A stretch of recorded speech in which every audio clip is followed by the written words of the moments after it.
noite a todas, todes e todos. Eu sou a Dani Leão.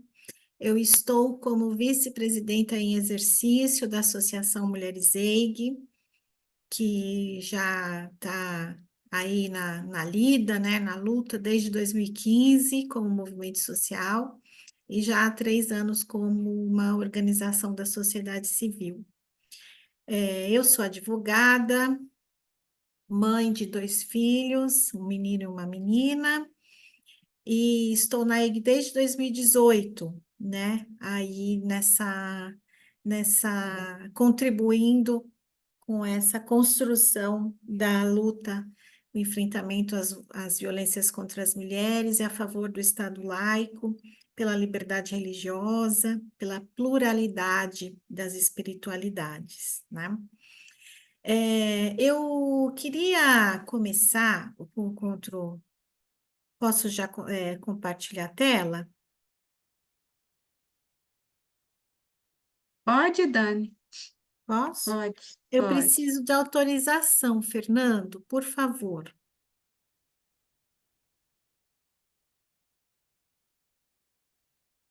Ele tem um share screen aqui, mas ele fala que o host desabilitou o participante. Vou tentar novamente. Agora foi. Isso.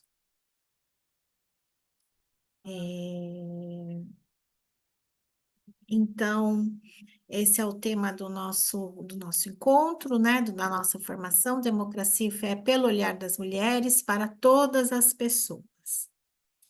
Hoje a gente vai falar por uma teologia que propicia espiritualidades ecotransfeminista antirracista.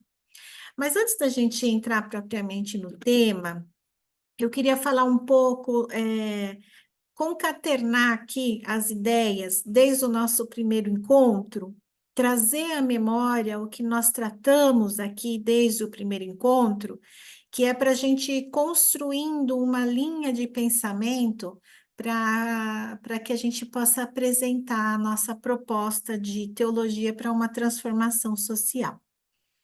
Bom, nós vimos que o próprio conceito de democracia nos convoca à convivência, a partir dos pressupostos como liberdade, igualdade e poder decisório.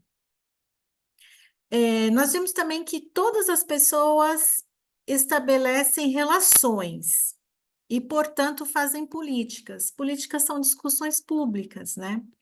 E quando a gente não reconhece a experiência das relações necessárias para a sobrevivência pessoal, a gente promove exclusão. Nós vimos que o Brasil foi colonizado por um sistema exploratório, escravocrata, patriarcal, embrionariamente capitalista e cristão.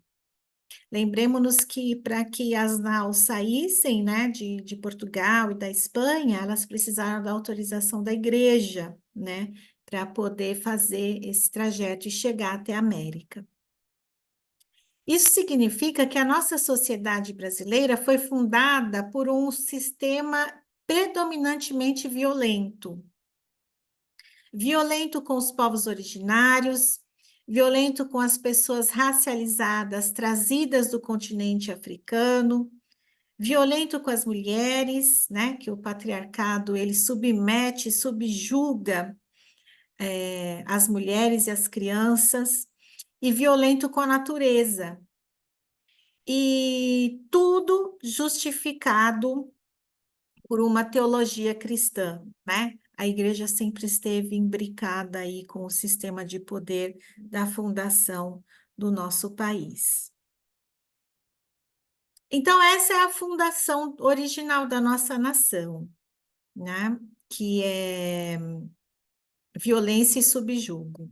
Essa é a marca principal do exercício do poder, né? A gente vê que o regime escravocrata foi muito violento, tanto para as pessoas escravizadas quanto para as pessoas indígenas que aqui já estavam, né?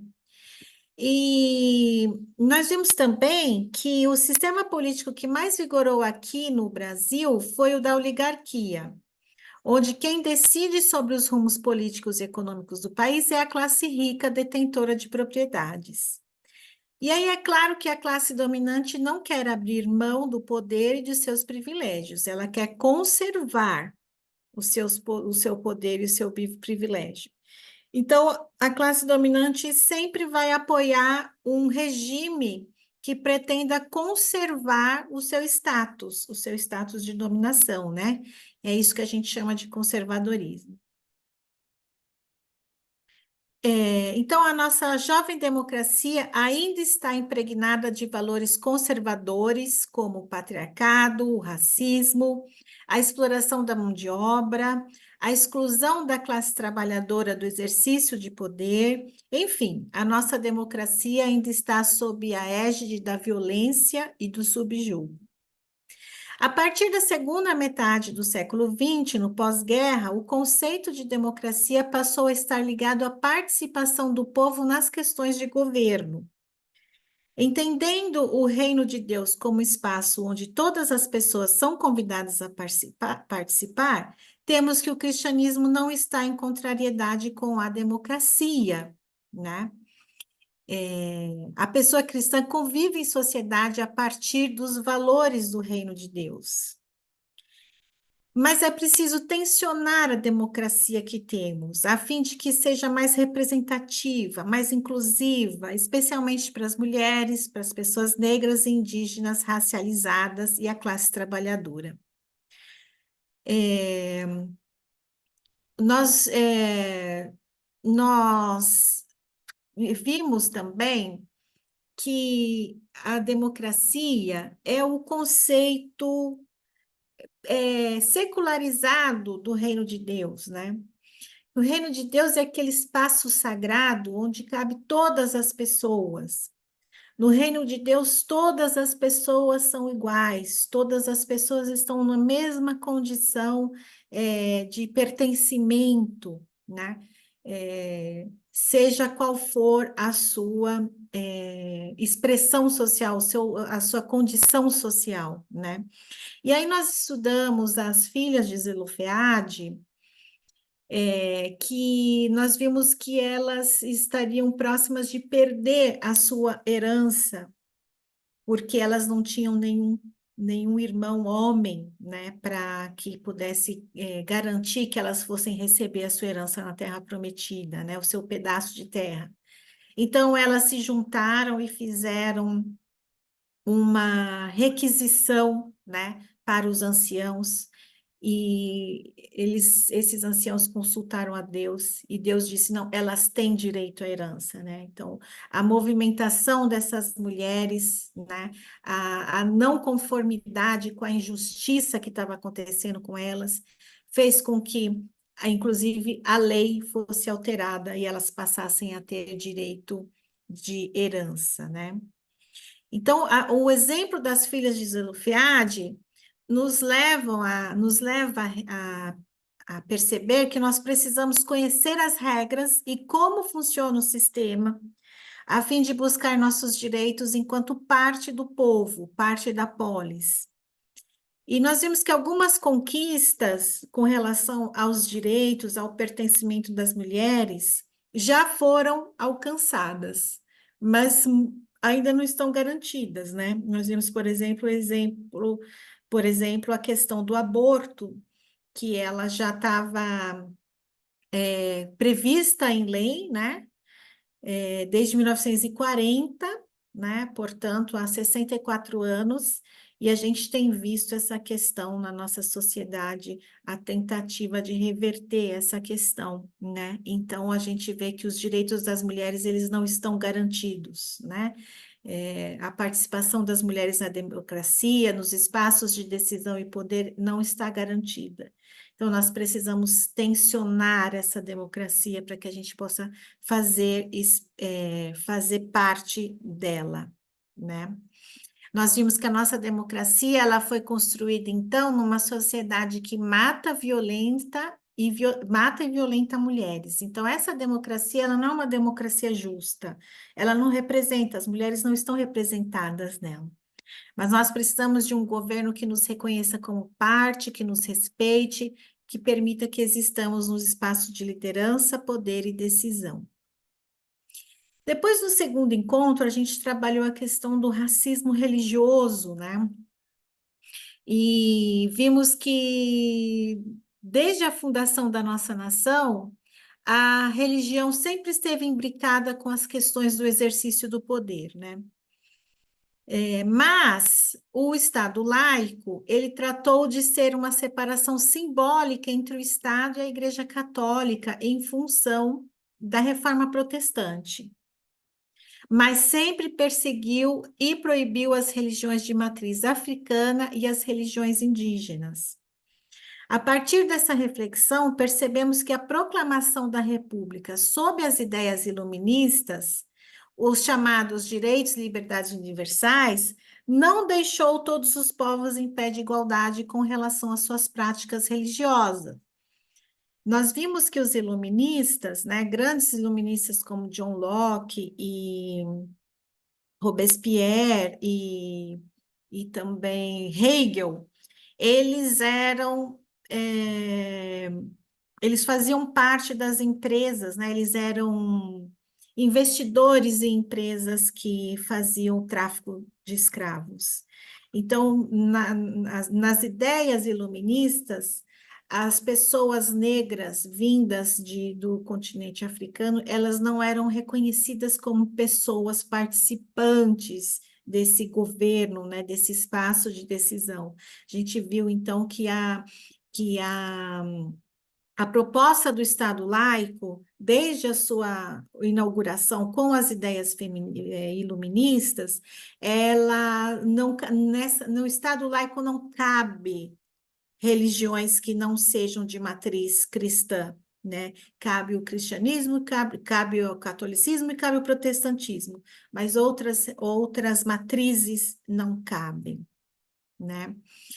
E aí a gente viu o seguinte, que se Estado laico é aquele que não adota uma religião oficial, mas promove a liberdade religiosa e protege as pessoas que não optarem por uma crença, nós precisamos reconhecer que não podemos mais aceitar a perseguição das religiões de matrizes não cristãs no nosso país.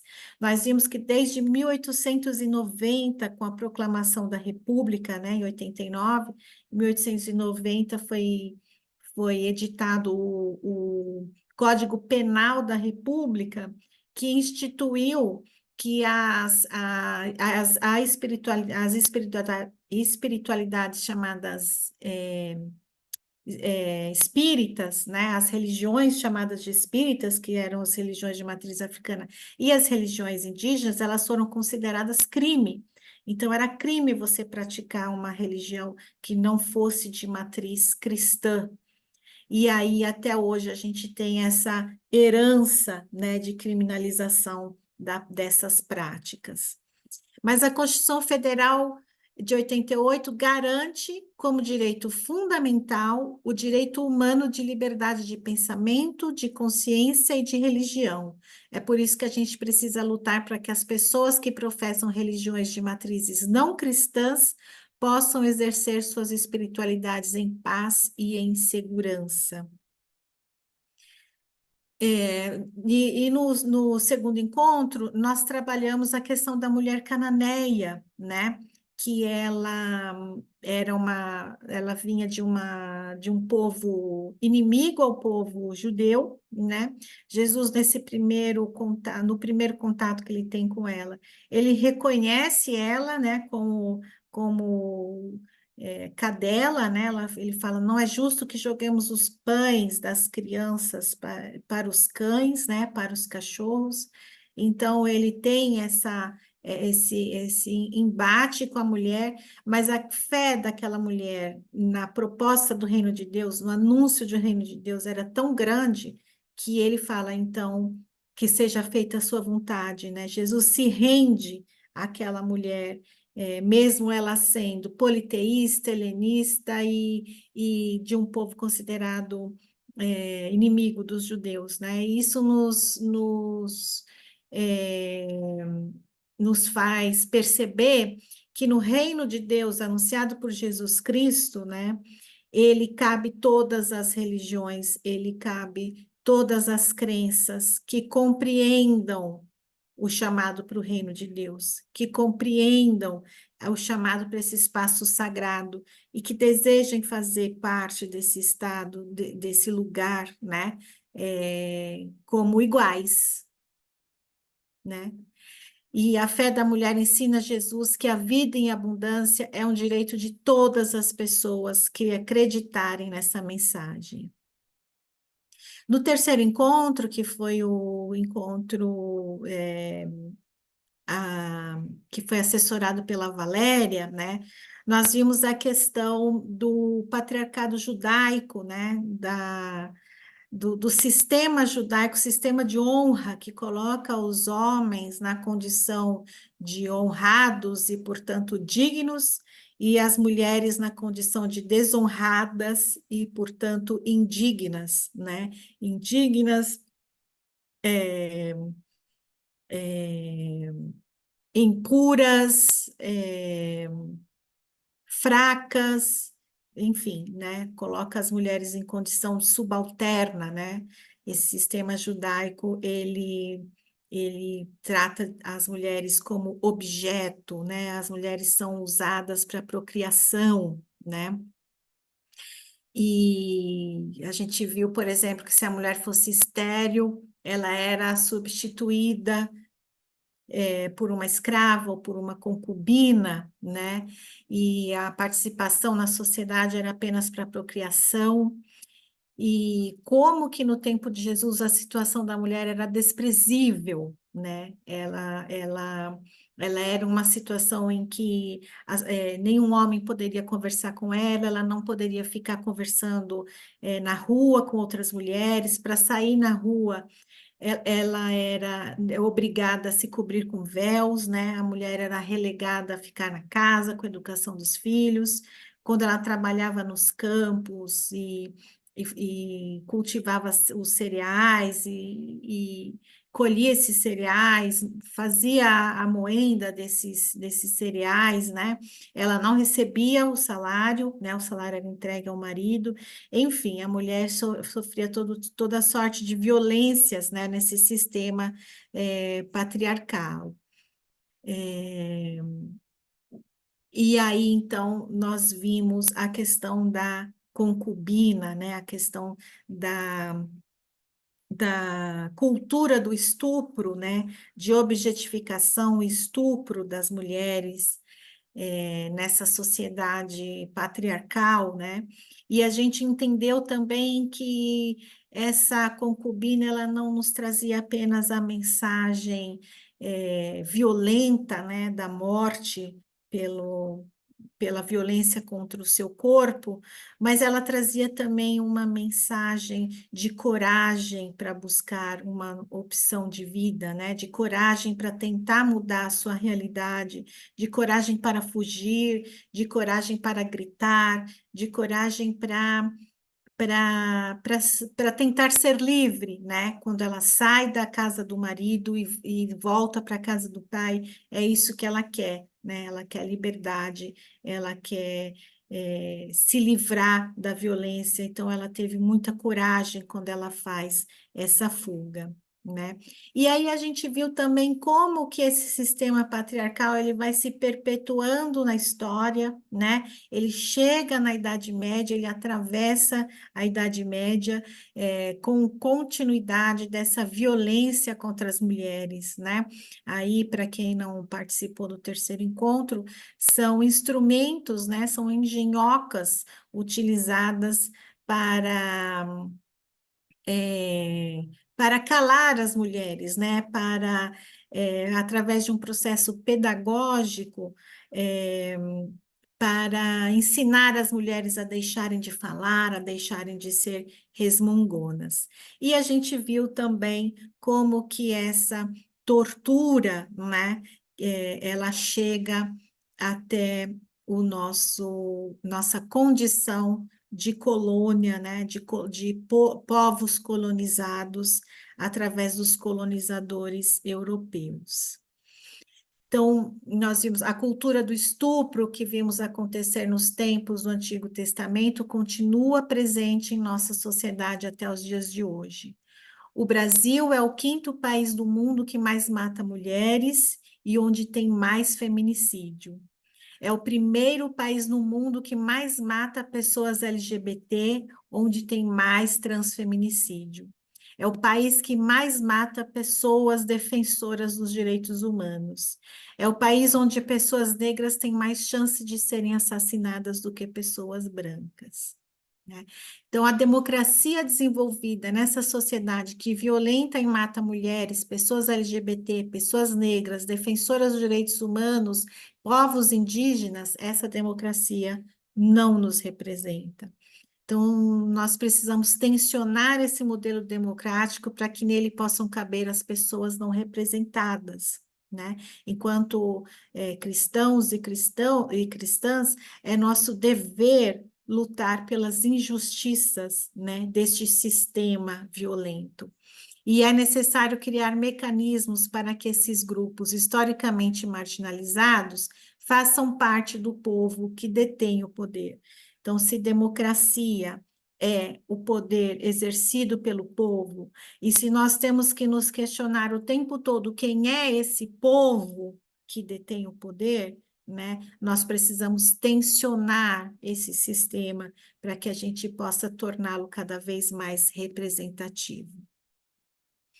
Bom, agora, para esse encontro, depois desse apanhado, né, que nós fizemos aí dos últimos 3 encontros, para a gente situar, a proposta é situar, né, essa alternativa à realidade violenta ao patriarcado, né? Então, nós temos aqui a proposta, o texto base para a nossa reflexão, está lá no livro de Gênesis 1, de 1 a 2, né? Essa tradução, uma tradução feita direto do hebraico pela nossa biblista Suelen, doutora Suelen, né? Que traz essa proposta de tradução aqui para que a gente possa refletir sobre ela. E a terra era e estava caótica e vazia, e escuridão sobre as faces, e havia escuridão sobre as faces do abismo, e a ruá de Elohim, aquela que tremia as faces da água, né? Então a gente... Dani, Oi, você está compartilhando o texto? tô. Não apareceu para mim. Eu não sei se está aparecendo para as pessoas. Não, Não, não está está. aparecendo. Não Tá na está tela. aparecendo nada? Não. Não. Não, Só Gente, está parado no primeiro democracia slide. Está no no primeiro Parou primeiro. no slide. primeiro Ah, slide. eu não acredito, gente, por que não me falaram? Tem que colocar no modo apresentação também. Eu coloquei no modo apresentação, meu Deus. Agora tá mudando aqui. Ai, eu não acredito. Apresentar online, será que é isso? Não. Dani, agora mudou o Ah, slide. Agora ele está os números da sociedade brasileira. Ah, então seria aqui. Coloca ali embaixo do lado direito, vai ter um negocinho de apresentar tudo. no copinho, no copinho. Gente, que copinho. Perto do mais e menos ali de zoom, um pouquinho antes. Ah, ok. Ah, minha gente, eu peço desculpa para vocês. Deu para acompanhar até aqui a linha de a construção que eu vim fazendo sobre a nossa Deu Claro, sim, foi sociedade? ótimo, deu, foi Dani. ótimo. tá Ah, show. Deu sim. ah, Estava então, excelente. então tá bom. Então nós temos aí a tradução. O Sui, por favor, meu bem, eu acho que eu perdi alguma palavra aqui, não perdi? Só tá a tradução do segundo versículo. né? É que o primeiro é, em princípio, criou Elohim os céus e a terra.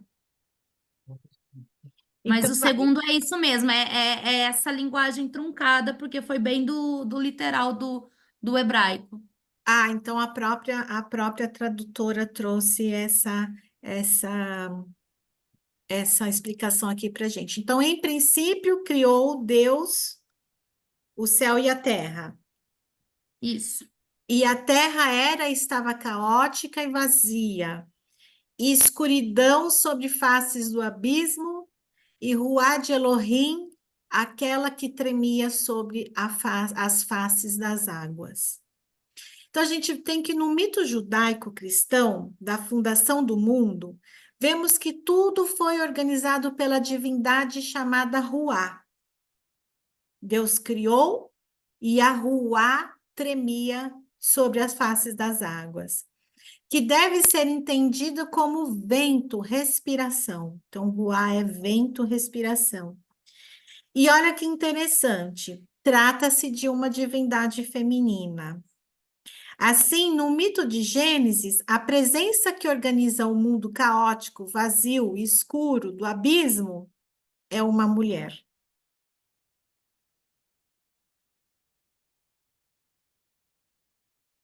No texto mencionado, o significado de Ruá é o vento, que possui a força de colocar outras coisas em movimento. Então, a Ruá é aquela que treme sobre as águas caóticas do abismo, mas não apenas treme, também usa sua força e cria e organiza o mundo e seus habitantes, animais e seres humanos. E estes, os seres humanos, a sua imagem e semelhança. Tem que passar o slide, Dani. Eu estou passando. Parou naquele Gênesis 2. Eu acho que você tem que compartilhar, na hora que compartilhar, não compartilhar o arquivo, mas compartilhar já a apresentação aberta.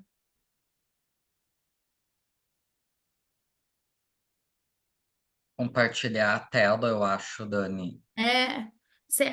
A tela do jeito que você está aí com a apresentação aberta, que para você está mudando, você compartilha essa tela.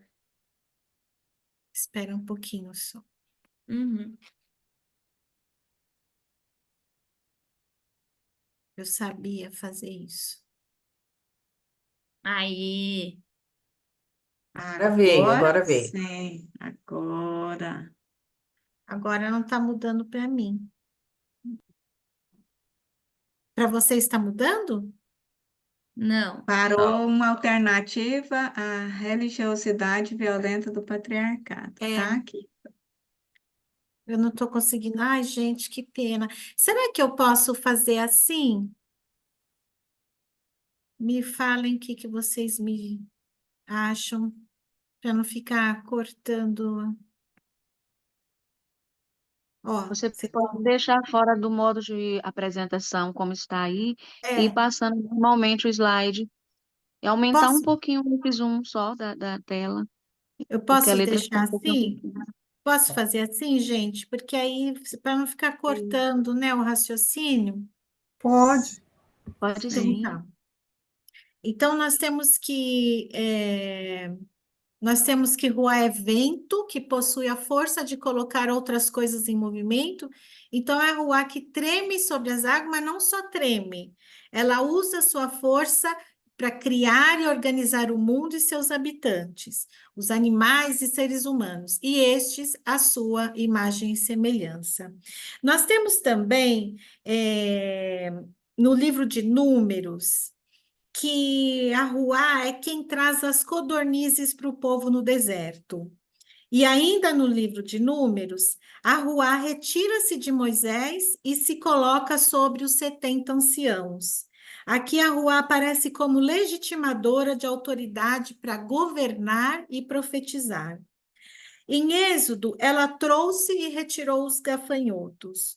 Nos livros proféticos, o conceito teológico de Ruá é empregado na maior ocorrência relacionado à criação. No livro de Jó, ela é usada para definir o vento soprado pela divindade na humanidade. Então, a gente vai ver que em quase todos os livros do Antigo Testamento, nós vamos ver a presença de Ruá. Ruá como essa divindade feminina, né? Como essa divindade que é uma mulher que provoca toda essa transformação. É uma mulher que dá autoridade para profetizar, é uma mulher que traz e tira os gafanhotos, é uma mulher que sopra a divindade pela humanidade. O cristianismo nasce a partir do judaísmo e prospera no ambiente greco-romano, motivo pelo qual os textos da Torá foram traduzidos para o grego. Na cultura grega, a feminina Ruá do hebraico passou a ter um nome neutro, pneuma agion. Não sei se é assim que fala, mas está escrito aqui para gente. Hagion. Agion. Pneuma Hagion. Agion. Hagion. Você lê o H como se fosse um R. Hagion. Então, no hebraico, a Ruá tem um aspecto feminino, certo? Quando ela vai ser traduzida para o grego, ela vem num pronome neutro, num nome neutro, pneuma hagion. Quando ela é traduzida para o latim e depois para o português, ela vira Espírito Santo. Ela se torna masculino. Então, a teologia que nos alcança, ela subsumiu o sagrado feminino. Quando chega até nós, o cristianismo que chega até nós, ele vem subsumido da face feminina de Deus. E nós chamamos a atenção para a importância de pensarmos a partir da metáfora da criação em uma trindade que vá para além do Deus Pai, Deus Filho, Deus Espírito Santo.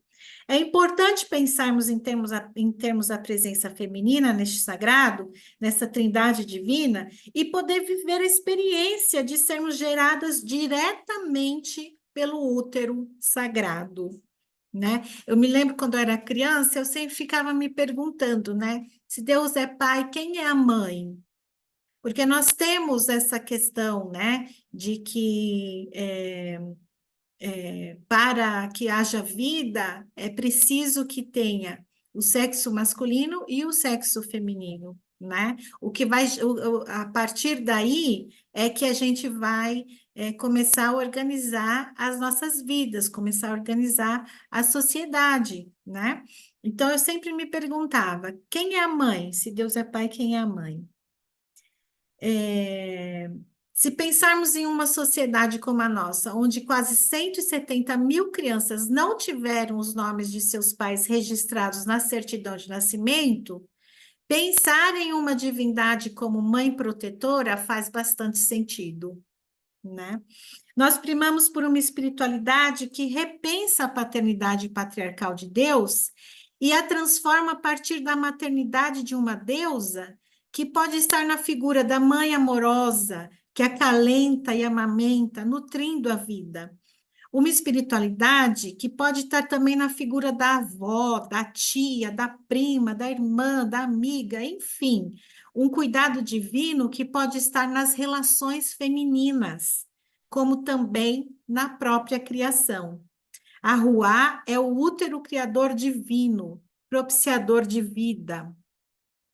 Nós, na EIG, temos ouvido vários relatos de mulheres que conseguiram se reconectar com o sagrado a partir da Ruá, uma vez que o Deus Pai muitas vezes não faz sentido para uma vivência com a violência masculina a partir do modelo patriarcal. Ao ouvir sobre uma divindade que pode ser conectada com a figura amorosa da mãe, a religião passa a fazer sentido e transformar vidas, né? Ao enxergarmos o fôlego, o sopro divino de Deus como útero criador, nos colocamos como cuidadoras da criação. Nos colocamos no lugar da interdependência planetária, onde tudo e todos são dependentes. Saímos da lógica da dominação e entramos na lógica do cuidado. A ciência já vem comprovando essa necessidade nos últimos tempos. O aquecimento global está mostrando seus desdobramentos em todos os lugares do planeta. É necessário sairmos da lógica de dominação para entrarmos na lógica do cuidado.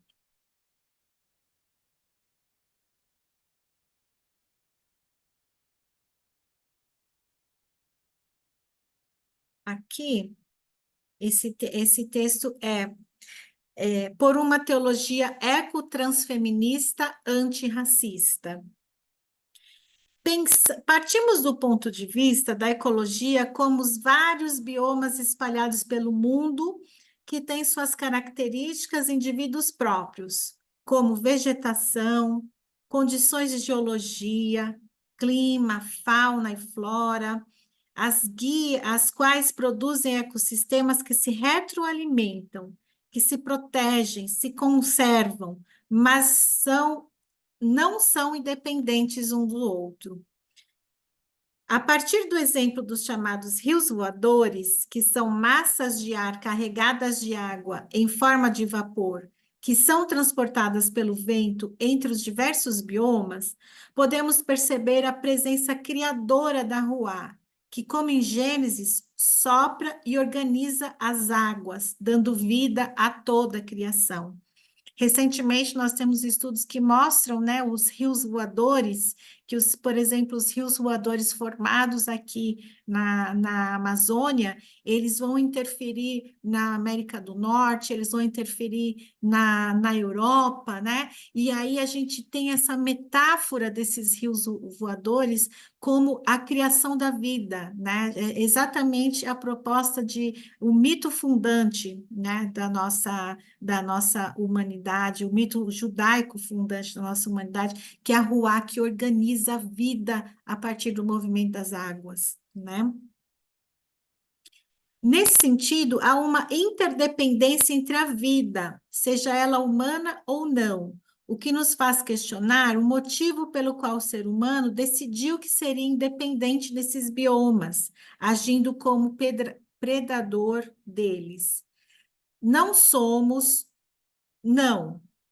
Somos todas, todes e todos, e tudo interdependentes dessa ecologia.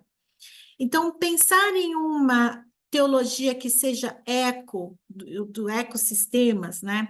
Respeitando toda a diversidade de biomas e teologizar a partir dela, a partir dos diferentes sistemas, nós pensamos em uma teologia pelo meio ambiente como um todo, a fim de encontrar uma espiritualidade que seja nessa interdependência, que esteja nesse cuidado com a vida e cuidado com toda a criação.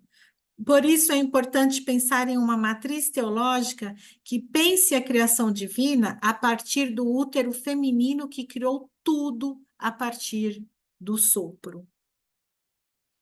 Pensar em uma teologia que seja trans é pensar no Deus que se transformou, que saiu do seu estado de ente divino e se travestiu de humanidade. Pensar em uma teologia feminista é reconhecer que não podemos abrir mão de lutar por igualdade e equidade de gênero, a fim de trazer as mulheridades para o centro da criação. Precisamos sair da matriz patriarcal que hierarquizou os homens sobre as mulheres, que violentou, retirou direitos e continua fazendo isso até os dias de hoje. Pensar numa teologia antirracista é necessário porque raça é um dos tentáculos do sistema econômico capitalista que organiza as nossas vidas, os nossos desejos, as nossas necessidades, ou até as nossas supostas necessidades, porque o capitalismo ele cria novas necessidades o tempo todo, né? A partir do viés dominador, patriarcal, sexista e transmisógino. Outra matriz que precisamos mudar para alcançar uma teologia ecotransfeminista antirracista é o monoteísmo.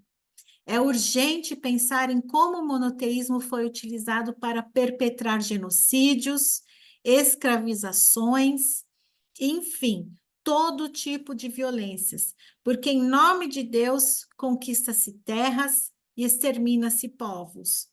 Mas a conquista de terras pressupõe a retirada de quem já estava ali antes. Nós vemos isso em toda a história da humanidade, nos relatos bíblicos, na conquista das Américas, atualmente na Palestina.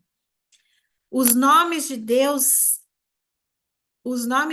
deixam de ser relacionados à paz, à cura e cuidado. Esse Deus vai ficando cada vez mais poderoso, o Rei dos Reis, o Senhor dos Senhores, o único e verdadeiro Deus.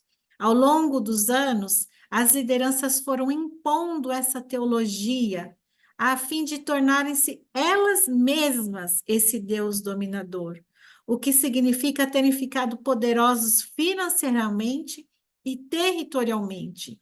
Essa teologia permitiu a exploração e extinção dos biomas, dos povos, de culturas e espiritualidades diversas, né? Então, quando a gente pensa nessa teologia monoteísta, patriarcal, a gente consegue, nós fizemos aí um recorte, né, a partir do estudo da democracia, mas como é importante a gente perceber toda essa construção violenta, né, patriarcal, monoteísta. Então, é o Deus que conquista, é o Deus que mata, é o Deus que demoniza outros deuses, é o Deus que exige que as pessoas que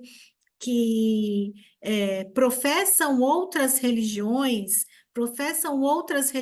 de matriz diferente daquele Deus único, né? Que essas pessoas sejam extintas, que elas sejam mortas, que elas sejam subjugadas, que elas sofram, que elas sejam torturadas, para que elas possam adorar esse Deus único, que é o Deus Todo-Poderoso.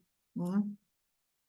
Nós aprendemos a amar, adorar e cultuar esse Deus violento. Né?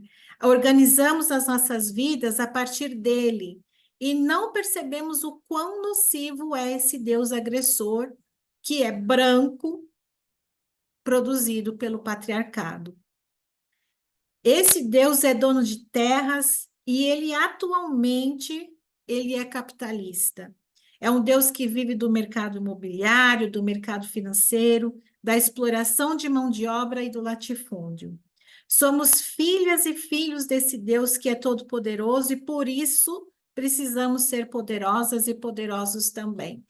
E isso está levando a humanidade a níveis absurdos de sofrimento e dor, né? Altos índices de suicídio dentre os jovens, né? Que passam a não ter mais esperança de conquistarem, de serem poderosos, de conquistarem tudo, serem donos de tudo, né? Nós precisamos superar este monoteísmo genocida e praticar. Nós precisamos superar esse monoteísmo genocida e praticar o enoteísmo, que reconhece a existência de vários deuses, mas escolhe cultuar o que mais faz sentido para a organização da sua vida. Não é preciso demonizar outros deuses, pelo contrário, todos são importantes para a organização dos povos. Entretanto, enquanto cristãs, nós escolhemos como deusa aquela que gerou toda a criação e se transformou no homem de Nazaré, Jesus, palestino, negro, pobre, enfim, o desprezado dos desprezados. Neste sentido, temos que entender e aceitar a diversidade da vida humana ou não, exemplificada pela diversidade dos biomas. Precisamos respeitar a diversidade religiosa, da sexualidade, da idade, raça, etnia, enfim, todas as pluralidades, porque todas são importantes. Por tudo isso, precisamos de novas matrizes para produzirmos uma teologia ecotransfeminista antirracista com matriz enoteísta, uma vez que no reino de Deus não há subjugo, não há subalternação, não há objetificação. Precisamos encontrar a interdependência da criação, a qual é mais harmoniosa, é mais saudável e está sempre no sentido de nutrição da vida. A nossa proposta é caminhar no sentido de superar o universalismo religioso, que tentou colocar tudo e todos sob uma mesma condição de dominação e subjugo. Enfim, entendemos que praticar uma fé cristã enoteísta, a partir de uma teologia ecotransfeminista antirracista, pode colaborar para a transformação da sociedade brasileira em um lugar menos violento, onde todas as pessoas sejam dignas dos direitos fundamentais instituídos pela Constituição Federal. Para isso, precisamos fazer com que nossa democracia seja realmente um espaço onde haja representatividade da diversidade do povo de nossa sociedade. É isso. Obrigada pela participação. E eu trouxe aqui 2 perguntas vou colocar no chat também, para a gente conversar nos grupos. Qual é a importância de vislumbrar a presença de Deus nas nossas vidas sob o aspecto do feminino? E como a Ruá Divina, útero originário fecundo, nos religa a todo o conjunto da criação, territórios, alimentos, águas e etc., como um grande ecossistema. Obrigada, gente.